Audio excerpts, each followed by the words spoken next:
And action. Well, every morning, well, let me put it this way, at least 4 mornings a week. Sorry, cut. We have to cut. I've written extensively when I was a law professor. Okay, you know what? No, cut. In our administration, the financial collapse, the jobs they lost, and how they never got back to where they needed to be. Okay, Are you kidding me? We organized the world. Look, the only thing I know something about is the vice presidency. Come on, cut. This noise.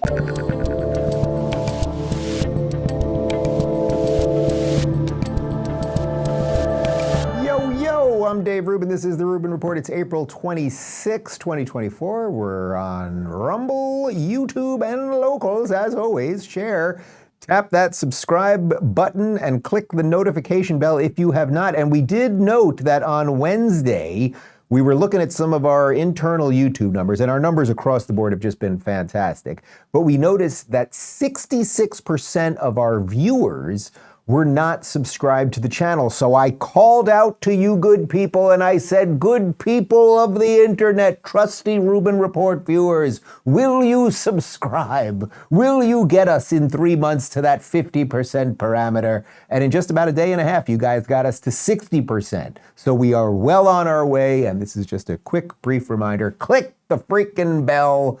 It doesn't cost you anything, and you help keep us in the game. It is much appreciated.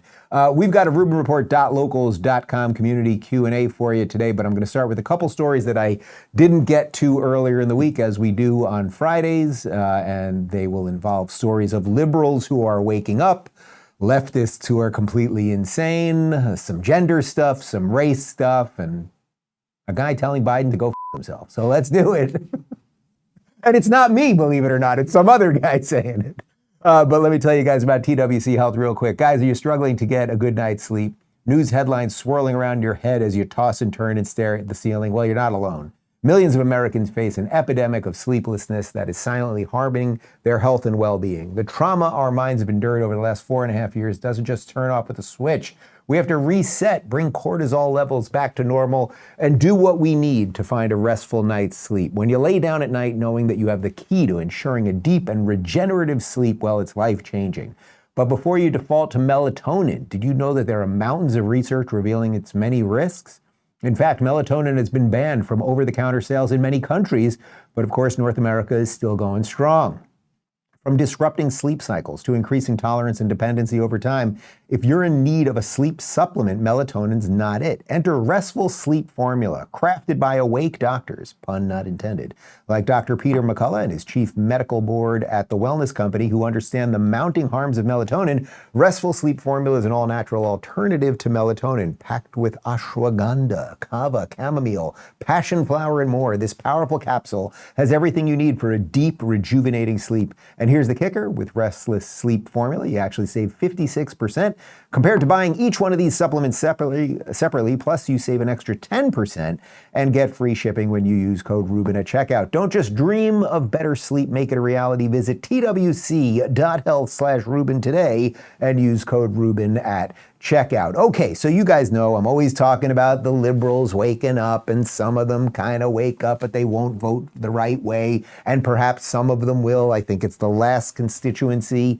in America who really could move in a major way. Bill Ackman is a guy who I've mentioned a couple times on the show before. He is a billionaire hedge fund guy. He is a liberal, lefty, been a Democrat basically his whole life. We've played a couple clips of him. And here on Twitter, for the first time, he put out two things that I thought were quite interesting. He wrote this: for anyone who is still confused on the topic, I'm not voting for Biden.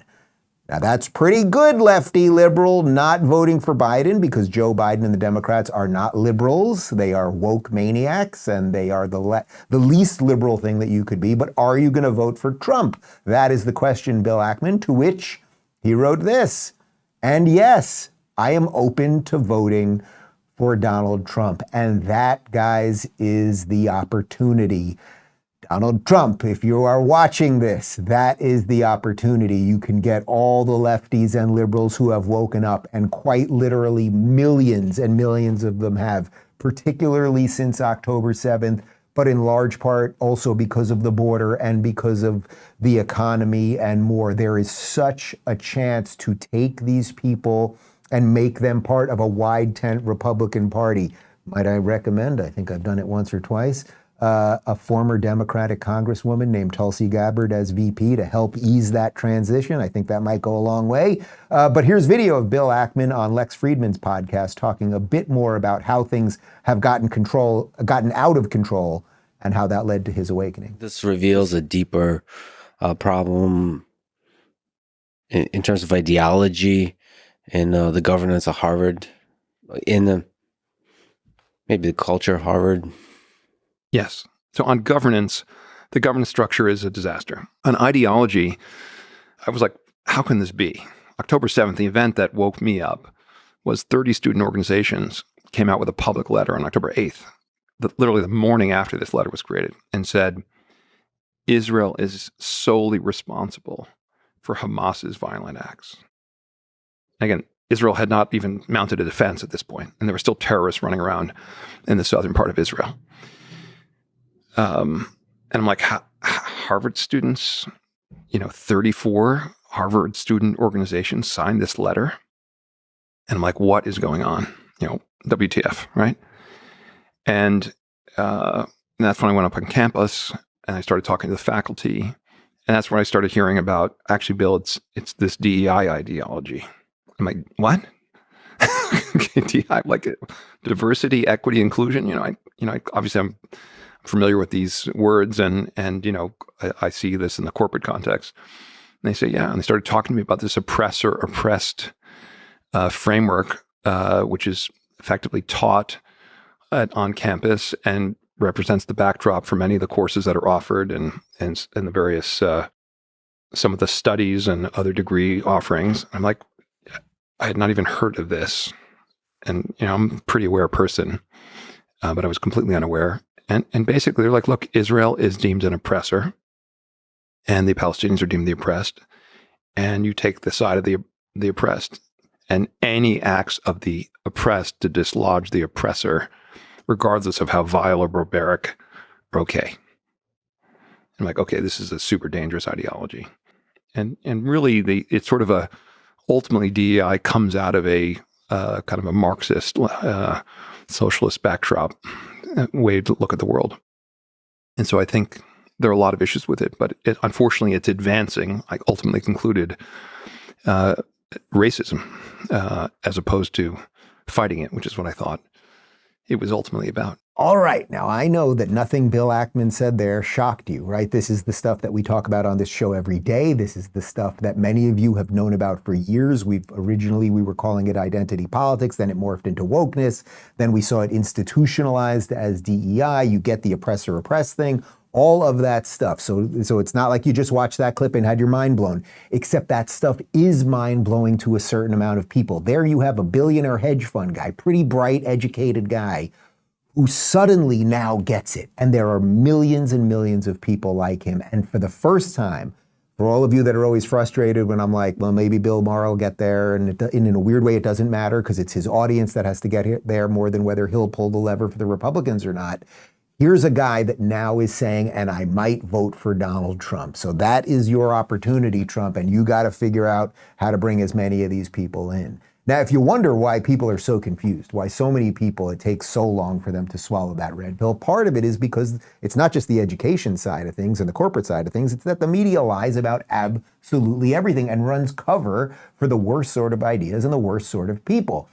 Here is CNN contributor, her name is Juliette Kayyem, and listen to her describing what's going on the college campuses right now. She makes 3 points. I will debunk all of them in real time. Enjoy. And so colleges and universities have to do 3 things, and I'm pretty clear about this. One is they do have to allow space for students to protest. I said you got to give them an outlet. The students are allowed to protest. This should not be a shock to anyone with teenagers or young adult children. They have strong feelings and they're passionate, because if you just immediately go to arrest, it's going to cause, I think, some of the what we're seeing on air, which is nothing's happening and then lots is happening. What are the rules of engagement? We cannot put police officers, especially non-university police officers, as we've seen in some of these jurisdictions, just out there fully armed, terrifying students who are maybe they just view themselves as just expressing their dismay with the war or their criticisms of the Biden administration. So what are the rules of engagement? The second is there a reach out, as we're seeing in some of these colleges and universities, to these student organizations to engage them on what is and is not appropriate activity. In other words, we don't have to treat the protesters as enemies. They just disagree with the institution or they disagree with the government. And that can help de-escalate as well. And then third is the punishment that we're talking about. If someone is violent, if someone is threatening students, if someone ought not to be there and is exacerbating the tension. Okay, she almost got the third one right, but let's do this real quick on her 3 points. First off, allow them to protest. Yes, they are allowed to protest. I haven't heard anyone, and I mean literally one person, that has said these students don't have the right to protest. You have a First Amendment right to free speech, and of course you can protest. What people are upset by are not just, all right, I'll even give you the throwaways on the call for genocide. Let's say they're using the First Amendment, let's say loosely, or the threats that they're making against Jewish students or that sort of thing, or blocking kids and professors from coming onto campus. The issue is that you can't take over a university and put tents everywhere, right? They're literally occupying. They're obsessed with occupation, but they are occupying the university. That's one thing. Also, she talks about in part one there of her 3 points of nonsense. She also talks about the rules of engagement of the police. The police didn't just show up to start terrorizing people. They had campus security there. The kids, and in this case, they are kids. The kids decided that the campus security has no right to do anything. They coordinate and figure out how to lock arms so campus security can't move anybody and everything else. And then, yes, it gets escalated to the police. That's point number one. Point number two, she says you have to reach out to the students. Of course they've been reaching out to the students. Of course they have. They talk to these organizations. They say, oh, you're allowed to protest in this area. But then when they start taking over that area, calling for genocide, not allowing students to walk by, et cetera, then there is a problem. And third, well, she sort of got the punishment part, right? Yeah, you can't directly call for violence, so there has to be some punishment there. And yes, you have to see who and who isn't a student. And I suspect that when they really start diving into some of this stuff, they are going to find that huge swaths of these people that are well coordinated and well funded, which is why they're all showing up with the same freaking tent and instructions, and they chant like robots. I think they're going to find that a whole bunch of them are not students at all. But then, of course, the next part of this is that there is a media that works. Often people graduate from these nonsensical universities with these degrees in stupidity, and then they become members of the media. One of these people is Mark Lamont Hill. He used to be a CNN guy. He's now on some other network. But here he is. It's just a 5-second quick clip. And when we talk about free speech and calls for violence and how they're using our rules and regulations against us, well, here you go. Revolution is always violent. Oh, so you're there for the revolution. They talk about that all the time. They want a revolution. They want the revolution over there as it pertains to Israel, but they want the revolution right here, which is why they're also chanting all this anti-American stuff. And he's telling you that it's violent. So is that a call for violent revolution? And is that protected by the First Amendment? This is where they're getting as close to the line as they possibly can, and they are doing it intentionally. So, okay, we've dealt with sort of the bad guys and the agitators and then just like the teachers that have no balls and all the rest of it. And that wasn't a trans joke. These people just, they have no set of values. But then there's just also, and this might be the largest swath of them, there are a bunch of kids who have no idea what they believe or why they are even at these protests. Check out this video. This is extraordinary. And what would you say is the main goal with tonight's protest? I think the goal is just showing our support for Palestine and demanding that NYU stops. I honestly don't know all of what NYU's doing. Is there something that NYU's doing? I really don't know. I'm pretty sure they're... Do you know what NYU's doing? About what? About Israel. Why are we protesting here? Palestine will be free! I wish I was more educated. I'm not either. Oh. I came from Columbia. I was there up at Columbia, and we came down. They said NYU students needed our support, so I came down. I heard their There's lots of cops. Some people were saying it was getting dangerous. Did you catch that? She's a Columbia student who doesn't know why she's protesting, and she's protesting at NYU, okay? NYU down by Union Station. If you know anything about New York City, Columbia up Upper West Side, high Upper West Side. So she got on the train, she went all the way down there to get down there and not know why she's there in the first, and the friend, well, I wish we were more educated on this. The friend who's obviously a wizard, I mean, she's wearing a mask for God's sakes. So you have a series of idiots, and then you have genuine jihadists and morons and the revolutionary class. But you've got to understand these people are being funded. They are being well funded. Actually, it's a fact. Wall Street Journal, some anti-Israel protests are paid. Rockefeller and hot diggity dog, don't call me an anti-Semite, Soros grants are subsidizing those who disrupt college campuses. So when you see these REI tents, and you see all of the stuff that they have, understand it is well funded, that Qatar, the government of, Qatar has given more than $3 billion to our universities. Do you think they're doing it because they just love us, or could there be something else involved? Now let's shift from jihad. Let's shift from violent jihad to sexual jihad. Because the other thing, it's coming, man. Sexual jihad, it's coming. That could be a title of my next book.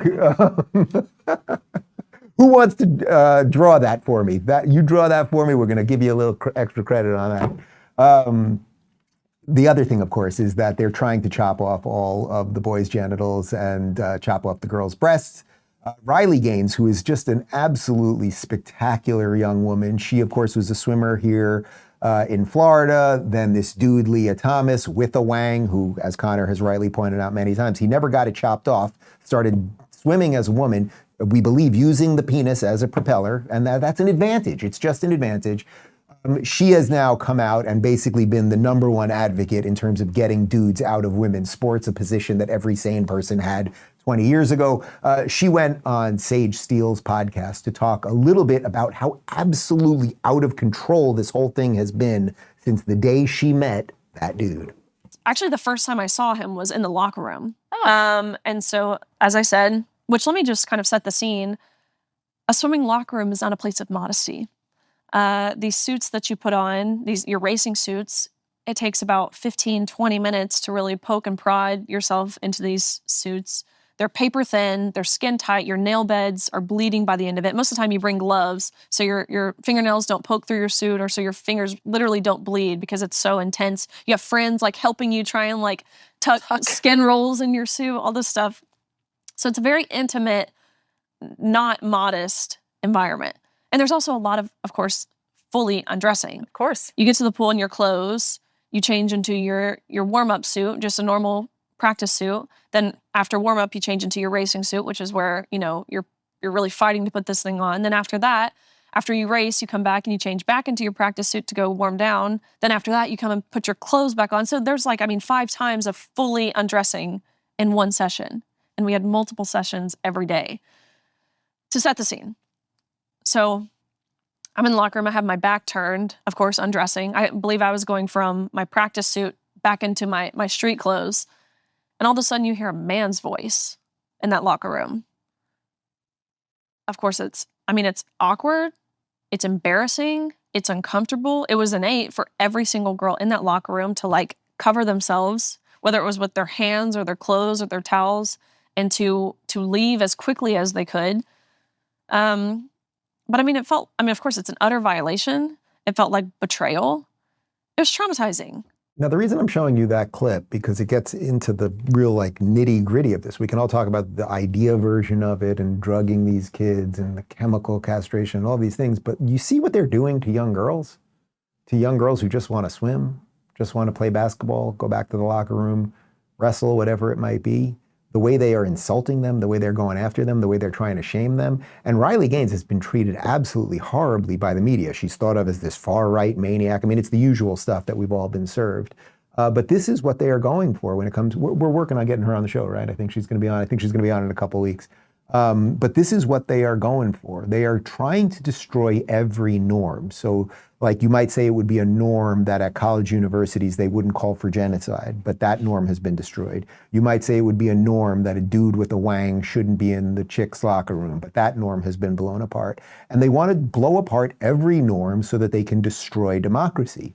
Here's video of a large woman who has run for several things. She wanted to be governor. I think she wanted to be senator. Anyway, she fails at whatever she does, but she keeps getting put on television. Yes, I'm talking about Stacey Abrams, and here she is loving DEI because she is a living, walking, breathing version of it. We have to remember that every victory, built into every victory are the seeds of defeat, but also built into every defeat are the seeds of victory. We have seen victory, but we cannot rest on that victory and think that it is impermeable and impervious to harm.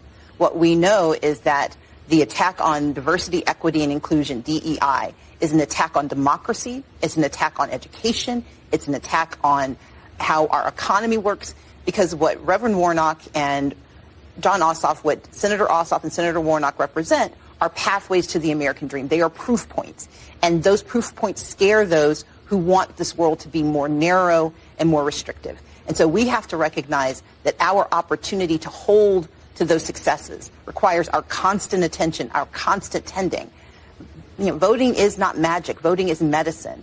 But it also means that it's a constant engagement, that we can't have a moment of success. We have to keep working constantly at moving ourselves forward. Voting is not magic, it's medicine. It's just words. You see this? They just use words. And she said narrow and restrictive. Certainly not the type of underwear she wears. But look, DEI is not an attack on democracy. DEI is completely counter to everything that America has ever been about. We are for meritocracy. We are for equal rights. Get out there, see if you can make something of yourself, right? I am not, and I am old school. I am not for discriminating against a young Asian kid because he's Asian and worked hard and his parents worked hard and he cared about education and took all the extra credit classes and maybe didn't even go to summer camp because his parents kept him in mathnasium or whatever it's called. You know those places in the strip malls? Always horrible. But they do send some kids there, and then you want to discriminate against those kids so that you can put kids in this college of another skin color. And then, by the way, you degrade the university, and next thing you know, you have a whole elite university where they're calling for genocide. So Stacey Abrams, yes, you are a function of DEI, but it has nothing to do with democracy. I want to show you one other clip, and then we'll get to the Rubin Report community Q&A. I just thought this was spectacular. You know, we're watching so many people across the spectrum break away from the Democrats, and it's wonderful. And again, this is Trump's great opportunity to be the unifier, and I hope he will take that opportunity. But check this out. This was from Newsmax. A Newsmax reporter, it's a quick clip, was asking just a union worker, blue collar, just this is the type of New Yorker that I remember from my childhood that I miss. There aren't many of them left. Just asking him what he thinks about Joe Biden, and listen to the brilliance. What's it like seeing so many Republicans in Manhattan, so many Trump supporters in Manhattan? Does that surprise you? No, not at all. It's turning now. Trump's turn again. What's your message to Joe Biden? You. I mean, simple, clean. I love that he's got the box of pizza with him and everything else. Anyway, we had a little fun with that. Enjoy. What's your message to Joe Biden? You.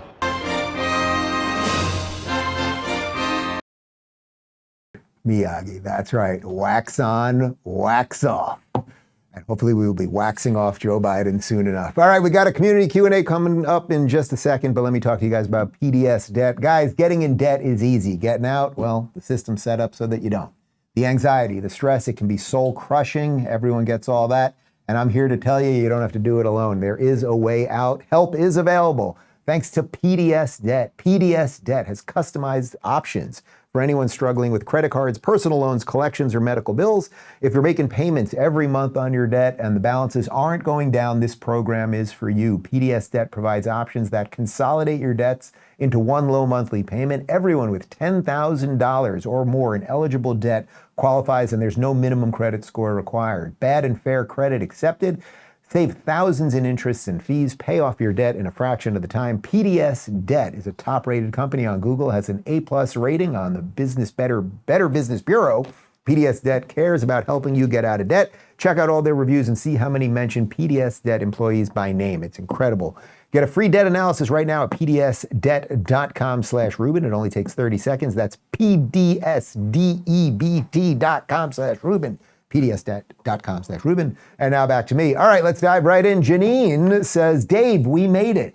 Not quite to Florida, but we were able to actually buy a house in the free state of Tennessee after renting for 15 years in that crazy state we don't mention anymore. Congratulations.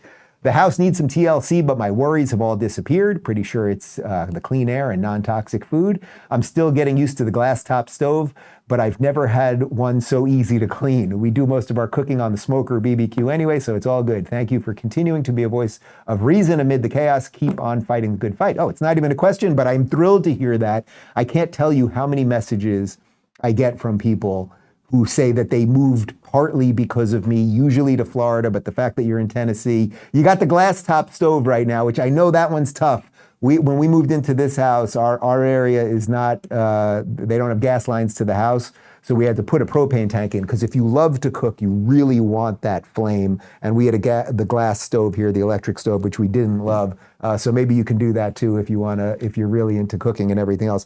But I'm thrilled. You took your life into your own hands. I have no doubt that you'll be flourishing in Tennessee. My cousin just moved to Tennessee, so there are other sane people there, and congratulations to you. It's great.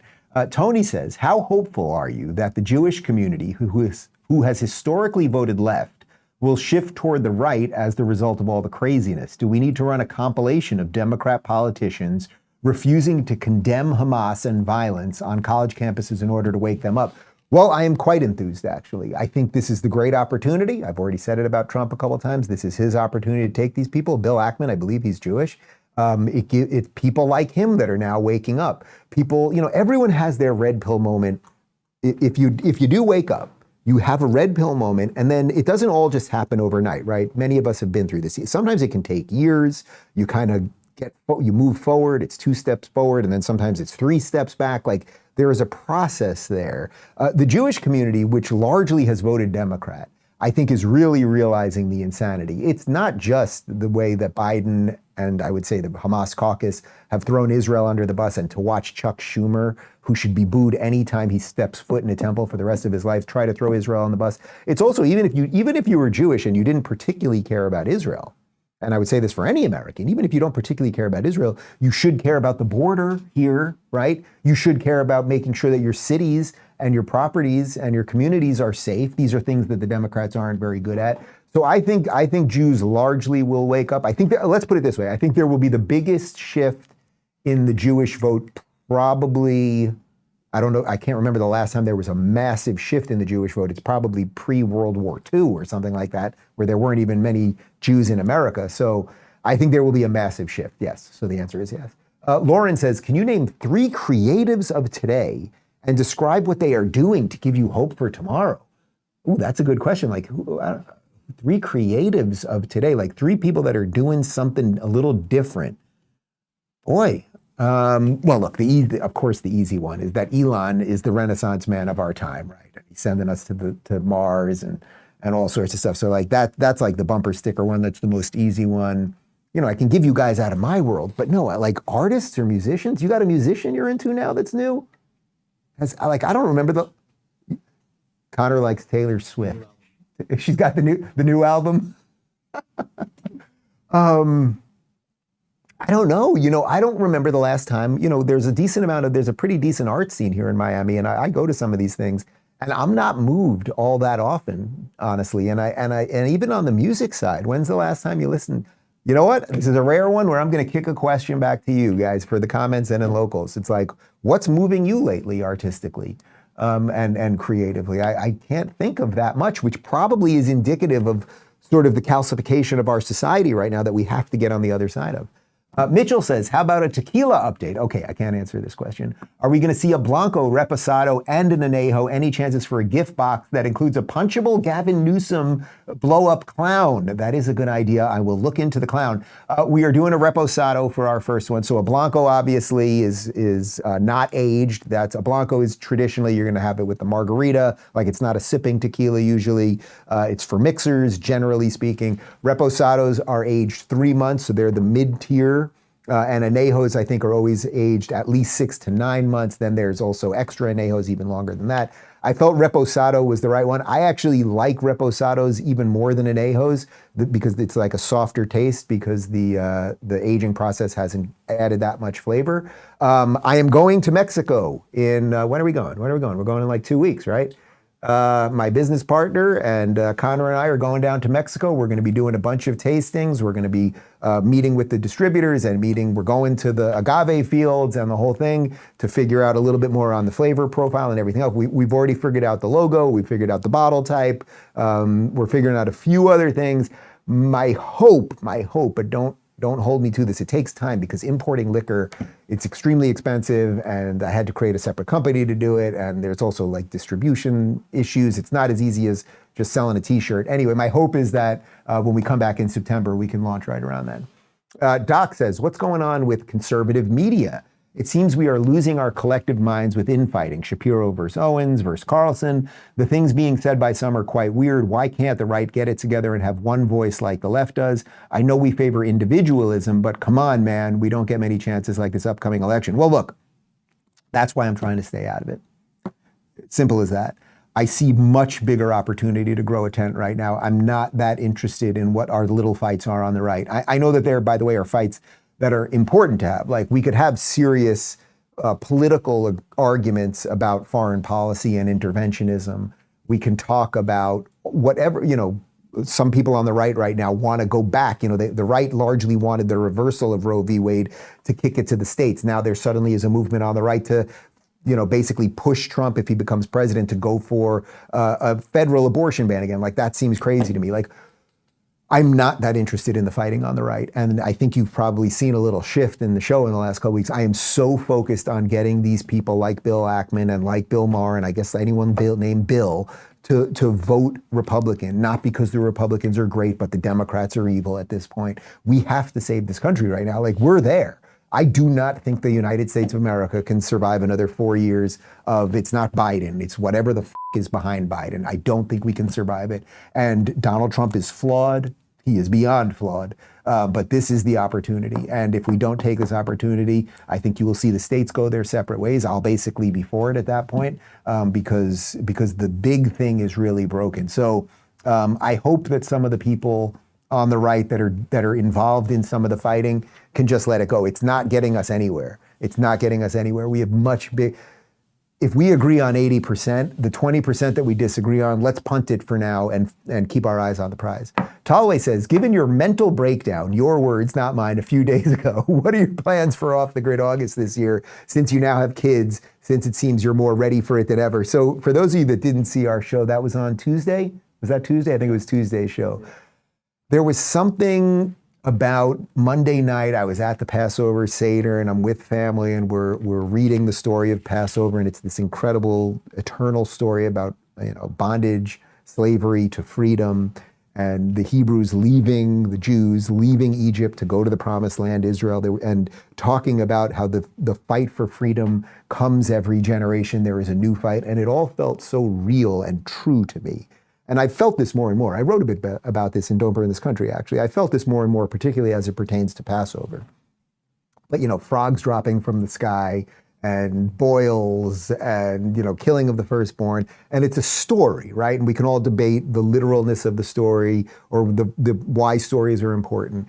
But that all felt more real to me, the rivers turning red, than the nonsense that I was talking about the next day with Ilhan Omar's daughter claiming that someone used chemical weapons on her and everything else. So I had a bit of a mental breakdown. I think I cursed more on that show than I've ever had before. I didn't punch the clown at the end, but I ended the show with a clown at the desk instead of me, and it was cathartic. The other thing was I've been playing a lot of basketball and I was so banged up and my whole body was aching and hurt and my neck was really bothering me. So there was just like a confluence of events that led to that. I do feel much better. And to directly answer your question, I am very much looking forward to Off the Grid August. Again, it's one of the things that has kept me sane. I think this will be our 8th year of doing it. No TV, no news, no computer, no phone, no iPad, no nothing for a month. We'll do a little something without the kids. And then mostly we'll just be here hunkering down and enjoying the summer. But just getting away from the thing, letting the brain reset.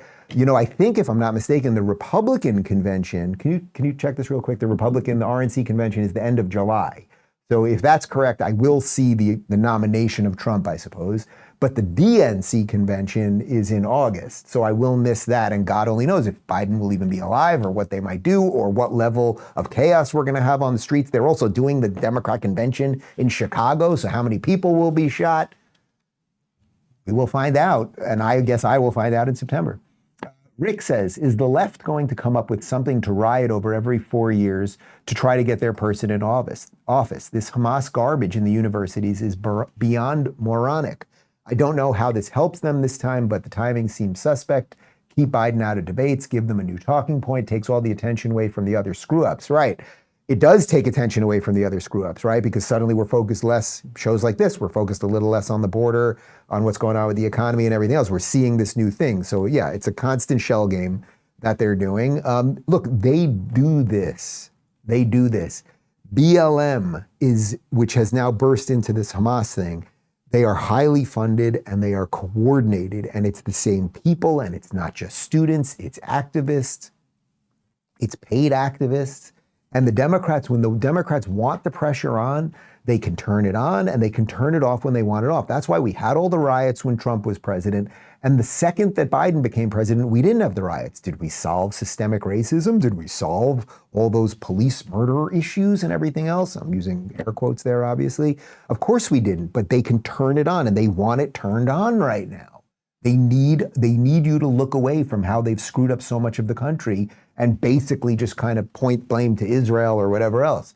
So that is what they do. And again, it's just one of those things. Know what they do and then figure out how to operate with it. Obnabin says, how is it that Christians can honestly criticize rational atheists as they do, lumping us all in with the leftist freaks that they think are a god themselves, thus obviously not atheists, when it's clear it's the same thing happening to Christianity, transmission pastors and such? Am I wrong to be so angry at that hypocrisy? So to just parse that a little bit, I think what you're saying is that there's that some Christians point to all atheists and blame all the leftist lunacy on them. I hope you're not referring to me in that case. Obviously, there are good atheists. There are good people of every faith and non-faith. And as I've talked about with Dennis Prager and many others, you don't have to be religious to be moral. I think religion or some set of belief does help organize a society. But I would say it's a mistake. We, again, in this wide tent thing that's happening right now, we want everybody. So there's a group, Atheists for Liberty. They believe in liberty. We want them on our side, right? We've even seen some of the non-woke libertarian, some of the non-woke atheists wake up to some of the stuff that's going on. Sam Harris, who I had some relationship with for some time, he's been pretty good as it pertains to what's going on these college campuses and Israel. Richard Dawkins has said that he wants to live in a Christian society as an atheist. There's several others. If you haven't seen it yet, my chat with Pete Boghossian that we put up this week, lifelong atheist, wrote a book called A Handbook for Creating Atheists. He has now come to the realization that you need some level of belief in society to organize things. So the last thing that I would want are Christians fighting atheists. You want to fight the woke. You want to fight the people who are using the levers of power of government against you and your faith. You don't want to look at all of those people and lump them in the way they would do to you. So I'm with you. Robert says, I can understand why people wouldn't want student loan forgiveness, but why is no one trying to meet in the middle? Someone in a Republican office could suggest reducing the cost of education itself. Why is our government making money off our kids going to college? It shouldn't take 30 years to pay off a student loan. Well, it's a great point. I mean, government's not good at anything. I have some sympathy with these young people who are told that they need these degrees. They get degrees in things that don't mean much of anything. They then walk out of college and they have just insane amounts of debt. Can you imagine now? Like you're 22 years old, you just get out of college, you're sacked with $150,000. No, If you go to Columbia, you have about $280,000 debt, potentially. That's about 70 grand a year. You've learned nothing other than that America is evil, and you've learned that everyone you knew is racist, and your grandparents were horrible people, and all that stuff. Now you have to get a job, and then you start looking at taxes differently because you've got a job, and suddenly you go, wait a minute, the government's stealing my money. Now you're going through your red pill, but you've got all that debt to pay. So is there a better way to do it? Well, I think the better way to do it is to not be sending kids to these schools. There are vocational schools. You can do an apprenticeship or an internship. I mentioned this week we hired 2 new interns. I pay my interns. I want them to learn something here. And then if they're amazing at what they do, maybe they'll stay here long term. Phoenix right here, who's my executive producer now, was my intern in college. So like there is opportunity out there that is not just you just going through the machine in the way the machine has set out things to be. But yes, there's probably other ways that we could lower tuitions. There are state schools with lower tuitions, but the state schools have been infected, so it's a tricky one. Casafere says, Mayorkas always reminds me of the subhuman scientist named Ash in the first Alien movie. He is so robotic, unshakable, and repetitive in his answers. It creeps me out, and it makes me wonder if he is somehow an alien in the same way you talk about Newsom. Know what I mean? First off, I love the reference, and if you read Don't Burn This Country, I tell the story of Ash from the original Alien movie because he's the medical officer on board. They don't know, or you don't know as the audience, you don't know that he's a robot until later in the movie. He's the guy that admires the alien. And he admires the alien because he says, well, look, the alien is remorseless. We don't know why the alien's doing what it's doing. It's killing everybody systemically on this ship. We're all gonna die. But he admires that it is doing what it set out to do. I would say a guy like Mayorkas, and I see your connection to Mayorkas, like there's a robotic way that he speaks, there's a coldness to it, a disconnect and all that. But it's why I think that all of these woke people, sort of, it's not that I admire what they're accomplishing, they are accomplishing evil. But if they do it while we're calling it out and we're pointing to it and we're saying that's bad stuff and they're still getting it done, well then they're accomplishing what they want to do. And it's not that it should be admired, but there's something to learn from it. How about that? So that you can stop them from happening. I should watch Alien again. The first one, Alien 1 and Alien 2 are amazing. And then Alien 3 and Resurrection kind of sucky. And then Prometheus, which was the reboot, it was a prequel, was absolutely fantastic, I thought. And then there was another one. What was the one after Prometheus? They pick it up on the next planet. Not Retaliation. Resurrection? No, I just said that. After Prometheus was Covenant, which was also excellent. And they really set that one up for another movie, but I don't think they're doing a new Alien, but I don't think it's a follow-up to that one. Frank says, we always hear conservatives saying we need less government, but there are cases when government intervention is needed. For example, DeSantis legislation to protect women's sports or property rights against squatters.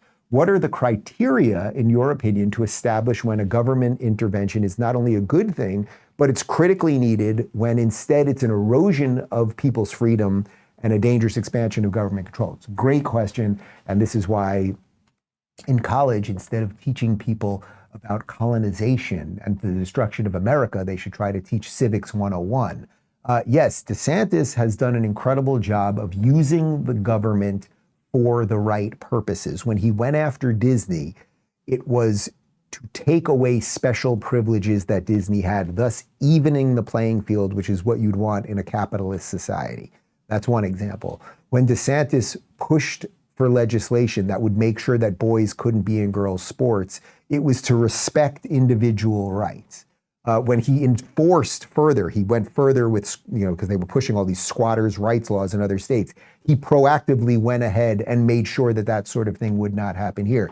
So I believe, this is why the purely libertarian position that the government really only exists to protect property rights and nothing else is nice intellectually, but in practice, there are times when the government has to get involved. The government has to get involved to make sure people are not just on your property and protecting your property rights, but stopping you from that pursuit of happiness, infringing on your free speech, etc. So I would say you want to be very careful with this. And I think DeSantis has picked these fights properly. And, it's why just in this last week, when they started trying to put tents up at FSU, Florida State University, they went down pretty damn quickly. because you can't occupy, you can protest peacefully, but you can't permanently occupy a state university. That's not an infringement on anyone's free speech. So you want the government to do limited things, limited in scope, and not solve all of your problems. Ronald Reagan, the 8 scariest words in the English language. I'm from the government and I'm here to help, because it will always get worse. Kelly, after listening to your interview with Peter Boghossian, I'm feeling a little more anxious about our future. I understand the "we got what we voted for" argument, but many of us did not vote for these policies that are destroying America. What are your thoughts on the future of the West in light of all these protests for terrorism? You always leave us with an optimistic ending, but today I'm not feeling it. So in that interview with Pete, if you haven't seen it yet, we get into this. Pete, who is a professor at Portland State University, so lived in Portland for most of his adult life. He no longer lives there. We started talking about what has happened to these Democrat-run cities and how much worse than they can get, and stuff that you've all heard before. And yeah, there were moments of it where it was kind of black-pilled, because not everyone in those. First off, no one deserves to live in those conditions. Even the people that voted in, they don't deserve. I don't think they karmically deserve it or something like that. Like, you voted in, you made mistakes to vote in, so you did some bad things that got you to this position, but they don't deserve to live in Sodom and Gomorrah, basically. I would say if you live in one of those places, the best thing you can do is what the person in the earlier question did, which is just get out. Just get out and try to find greener pastures. I am very bullish on some of the cities in America, the cities in the States, but I'm not very bullish on the country, but things could turn around if that orange man does that wide 10 thing I've been asking. All right, we got to do 2 more real quick. Kyle says, Dave, in all your travels to Sanibel Island, have you ever had breakfast at the Lighthouse Cafe? I have many times. Is it still open? The island was crushed by Hurricane Ian. I went there a couple of weeks ago to see a little bit of the reconstruction and just spend a little money on the island to help some of the people there. And they are rebuilding fast, but it was a Category 5, basically, that used that barrier island just as just the complete brunt of the storm, and it was really rough. All right, give me one more here. Let's go to the next one. One more. Do you think that big corporations that have worked towards attempting to subvert our society and exploiting people via data mining or without consent by obfuscation, algorithmic manipulation, privacy infringement, war lobbying, DEI, CCP capitulation will see any major blowback or penalties? Do you know if anyone's paying attention to such a trend? As you can see, I'm in a bit of a rush. I got a thing in a minute. I don't think we will see much of a pushback on a lot of it, but I think good people will build new things. We will build new phones. We will go to other planets. We will build new institutions of higher learning. But a lot of the stuff that exists that is corroded and crumbling will continue to corrode and crumble. And the choice will be yours, whether you want to stay in a crumbling system, whether that's the city, or using products that don't work because they've hired the wrong engineers, or you want to blaze the new trail. I think you know which one I want to do. Part 2 of my interview with Pete Boghossian's up right now. Full thing's up ad-free at Locals. There's no post-game show today, so have a great weekend, everybody. And we leave you with the elderly man pretending to be president. I'm Joe Biden. This is the Wired autocomplete interview I'm about to do. Have you ever Googled yourself before? No, I try not to. First card here. Did Joe Biden ever have a job? No, never, never, never. And how can you have dignity if you're working 40 hours a week? So after all these years, it's very disappointing to be known for 2 things. My Ray-Bans and ice cream. That's all I do is eat ice cream. Yeah, I've had a job dividing us based on race, religion, ethnicity. Why is Joe Biden running for president? My wife was pushing me. It was bribery on the part of Barack. I said, if you agree, we'll get you a dog again. As long as I didn't have to do anything other than play myself, I said I'd do it. Okay. What is Joe Biden's immigration policy? We are really not following the law very well these days, which is an impeachable offense. What is Joe Biden's view on education? My wife, Jill, has a great expression. She's a doctor. Why is Joe Biden a good candidate? Unfortunately, I'm not. You can't afford health care. You can't afford to take care of your children. You can't afford housing. Anyway, the point is, I love ice cream, always have. My favorite, by the way, is chocolate chip.